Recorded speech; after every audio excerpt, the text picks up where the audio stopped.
नमस्कार, मैं नियाज खान और आप देख रहे हैं स्पोर्ट्सर। आईसीसी चैंपियंस ट्रॉफी के वेन्यू को लेकर के अभी बहस छिड़ी हुई है। इंडिया पाकिस्तान जो है आमने सामने हैं, क्योंकि इस बार मेजबानी जो है वो पाकिस्तान कर रहा है, लेकिन भारत जैसा कि आप जानते हैं कि वहां हमेशा से जाने के लिए वो मना करता रहा है। तो इस बीच अभी हाइब्रिड मॉडल की बात की जा रही है। वहीं पे भारत जो है उसको वहां पे जाने से उन्होंने साफ इनकार कर दिया है और पीसीबी ने हाइब्रिड मॉडल से इनकार कर दिया है। अब दोनों जो हैं वो कहीं ना कहीं दोनों के बीच तनी हुई है और कौन आगे बढ़ता है या फिर कौन ज्यादा पहल करता है ये भी बात होगी। लेकिन अब जो है शाहिद अफरीदी ने एक ऐसा ट्वीट कर दिया है जिसकी चर्चा काफी ज्यादा होने लगी है। शाहिद अफरीदी ने क्या ट्वीट किया है, चलिए पहले हम आपको वो पढ़ करके सुना देते हैं। शाहिद अफरीदी ने ट्वीट किया है कि क्रिकेट एक महत्वपूर्ण मुहाने पर है और 1970 के दशक के बाद शायद अपनी सबसे बड़ी चुनौती में से एक का सामना कर रहा है। अब समय आ गया है कि मतभेदों को भुलाएं और खेल को हमें एकजुट करने दें। यदि इतिहास में विभाजित देश ओलंपिक भावना में एक साथ आ सकते हैं तो हम क्रिकेट के लिए और चैंपियंस ट्रॉफी के लिए ऐसा क्यों नहीं कर सकते। इस खेल के संरक्षण के रूप में हम क्रिकेट के प्रति अपने अहंकार को काबू में रखने और इसके विकास और भावना पर ध्यान केंद्रित करने के लिए बाध्य हैं। तो ये पूरा का पूरा जो ट्वीट है शाहिद अफरीदी ने अंग्रेजी में किया है, जिसका हिंदी अनुवाद हमने आपको पढ़ करके सुनाया है। कुल मिलाकर के उन्होंने कह दिया है कि ईगो को साइडलाइन कर देना चाहिए। तो इसी पर हम बातचीत करेंगे। हमारे सहयोगी केशव हमारे साथ मौजूद हैं। केशव, ये जो पेंच फंसा हुआ है और देख ही रहे हैं कि अब खिलाड़ियों ने भी अब बोलना शुरू कर दिया है और वो ये कह रहे हैं कि कोई ना कोई इसका सॉल्यूशन निकलना चाहिए और ईगो को वो बार बार वो कह रहे हैं कि ईगो जो है साइडलाइन कर देना चाहिए।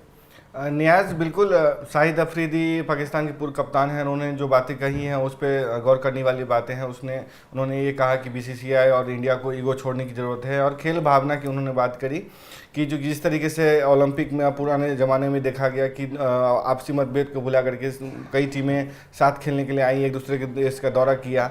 लेकिन शाहिद अफरीदी जो ये बात कर रहे उसको इंडियन फैंस पचा नहीं पा रहे हैं आज। उसका वजह है क्योंकि शाहिद अफरीदी बात कर रहे हैं कि फैंस मतलब बीसीसीआई को नसीहत दे रहे हैं कि आप खेल भावना की बात करें, खिलाड़ियों को बॉर्डर को और खिलाड़ियों को क्या कहते हैं इससे दूर रखना चाहिए, राजनीति से दूर रखना चाहिए, स्पोर्ट्समैन स्पिरिट होनी चाहिए और राजनीति से दूर होनी चाहिए। तो ये बात फैंस पचा नहीं पा रहे। उन्होंने क्या कहा, क्योंकि अगर कोरोना काल की बात करें तो वो मुजफ्फराबाद का दौरा किए थे, जो पीओके पाकिस्तान ऑक्युपाइड कश्मीर जो है उसका उन्होंने दौरा किया था। वहां जाके उन्होंने प्रधानमंत्री मोदी और भारत सरकार के लिए बहुत सारी अपशब्द बातें कही थी, आपत्तिजनक बातें कही थी और ये कहा था कि असली जो है एक तरीके से कट्टरता जो है मोदी के दिमाग में है। तो ये वीडियो हम जो स्क्रीनशॉट चला रहे हैं उसी वीडियो का है कि आप देख सकते हैं किस तरीके से पाकिस्तान ने आर्मी के साथ मिलकर के वहां पे जाकर के भारत के लिए शब्द का उपयोग किया था। तो फैंस उनको याद दिला रहे हैं कि आपका स्पोर्ट्समैन स्पिरिट उस समय कहाँ गया था जब वहां पे जाके भारत के खिलाफ भर के मार रहे थे। अफरीदी ही अकेले नहीं है, पाकिस्तान के दूसरे क्रिकेटर भी हैं जो भारत के खिलाफ भर के मारा करते हैं। जैसे अभी पिछले दिनों देखे जब बीसीसीआई ने कहा कि हम नहीं जा सकते, सरकार हमें इजाजत नहीं दे रही है, तो तनवीर अहमद ने भारत को गलीज घटिया कहा एक यूट्यूब वीडियो में। उससे पहले हसन अली 18 वाघा बॉर्डर जा करके भारत के खिलाफ जो है एकदम आपत्तिजनक इशारे किए थे। तो ये पुराना इतिहास रहा है, लेकिन नसीहत देने का भी पाकिस्तान का पुराना इतिहास रहा है।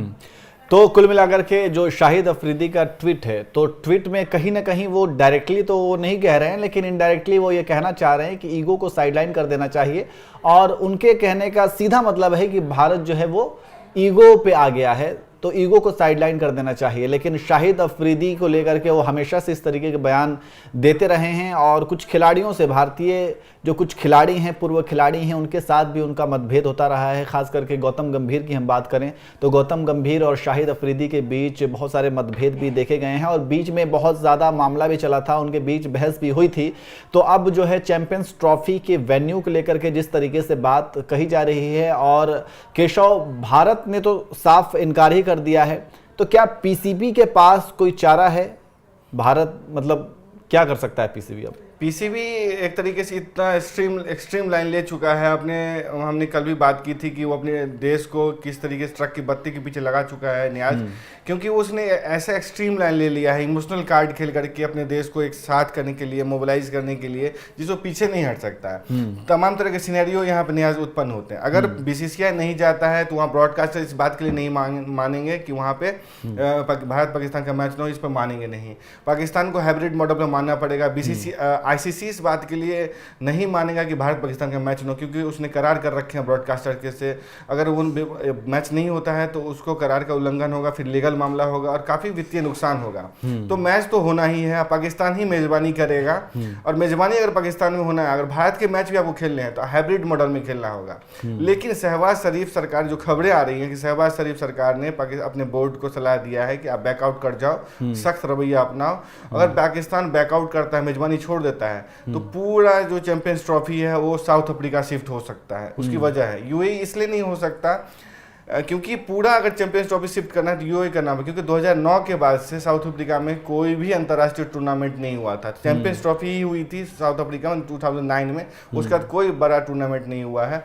यूएई को देखा जाए तो कोई ऐसा क्रिकेटिंग मुल्क भी नहीं है, उतना बड़ा क्रिकेटिंग मुल्क नहीं, हालांकि उसकी टीम है, लेकिन वहाँ कई सारे वर्ल्ड कप के मैच होते रहे हैं, द्विपक्षीय सीरीज होते रहे हैं, इसलिए साउथ अफ्रीका जाना ज़्यादा उम्मीद। तो लेकिन केशव, अगर साउथ अफ्रीका मान लीजिए शिफ्ट होता है पूरा चैंपियंस ट्रॉफी, तो इसके लिए तो बहुत पहले से तैयारी करनी पड़ती है। तो फिर इसका मतलब ये है कि अगर पाकिस्तान, इन केस ऐसा होता है, अगर हम सपोज ऐसा हो जाता है कि पाकिस्तान बैकआउट कर जाता है, तो ये पूरा का पूरा शिफ्ट अगर साउथ अफ्रीका में होता है, तो क्या साउथ अफ्रीका को टाइम दिया जाएगा क्या, या फिर दिया जा सकता है पूरी तैयारी के लिए? क्योंकि अचानक तो सारी चीज़ें हो नहीं पाएंगी ना। पूरे दुनिया की टीम वहाँ पर पहुँचेगी, पहुंचने के बाद वहाँ पे किस तरीके से मैनेजमेंट देखना है, कहाँ कहाँ मैचेस होंगे, कौन कौन से डेट को होंगे, वो सारी चीज़ें तो मैनेजमेंट करनी पड़ेगी ना वहाँ पे। दिक्कतें तो आईसीसी को होंगी, क्योंकि 2003 के वर्ल्ड कप में भी केनिया ने आने से इनकार कर दिया था, मतलब केनिया नहीं आए थे, तो उसकी जगह मतलब कई टीमें ऐसे नहीं आई हैं जिनकी जगह दूसरी टीमों को शामिल किया गया था, मतलब कई वजहों से नहीं आए हैं। तो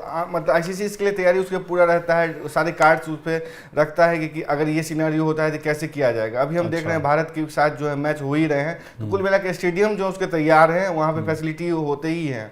पाकिस्तान ने बनस्पत ये कह सकते हैं कि उसकी तैयारी पूरी नहीं है, क्योंकि उसने अपने इंफ्रास्ट्रक्चर के लिए जो है पिच की खुदाई की है, उसका रिवैम्प कर रहा है, तकरीबन कहा जा रहा है कि $13 बिलियन जो है ना वहाँ पे लगा रहा है अपने स्टेडियम पे। इस मामले में साउथ अफ्रीका की ही तैयारी ज्यादा है, क्योंकि अभी भी भारत के साथ मैच टूर्नामेंट चल ही रहे हैं वहाँ पे। बिल्कुल, लेकिन एक और चीज़ है कि अगर पाकिस्तान इतना सब कुछ इन्वेस्ट कर रहा है तो मुझे नहीं लगता कि वो बैकआउट करेगा, क्योंकि फिर अगर वो बैकआउट करता है तो नुकसान उसी का होगा और हर तरीके से होगा नुकसान। तो अब कुल मिलाकर के बात यह है कि शाहिद अफरीदी ने जो ट्वीट किया है आईसीसी चैंपियंस ट्रॉफी को लेकर के और ईगो को साइडलाइन रखने की बात कही है, तो आप दर्शकों के क्या लगता है कि क्या खेल में ईगो को साइडलाइन कर देना चाहिए, या फिर चैंपियंस ट्रॉफी के लिए कहीं हाइब्रिड मॉडल का पालन किया जाना चाहिए, या फिर भारत को पाकिस्तान जाना चाहिए, या फिर पाकिस्तान को मान जाना चाहिए? क्योंकि दोनों ही अड़ियल रवैये पे हैं, तो इसमें नुकसान किसका होगा? वो खेल का नुकसान होगा। तो शाहिद अफरीदी ने जो बात कही है उससे आप कैसे देखते हैं? आप कमेंट करके ज़रूर बताएं।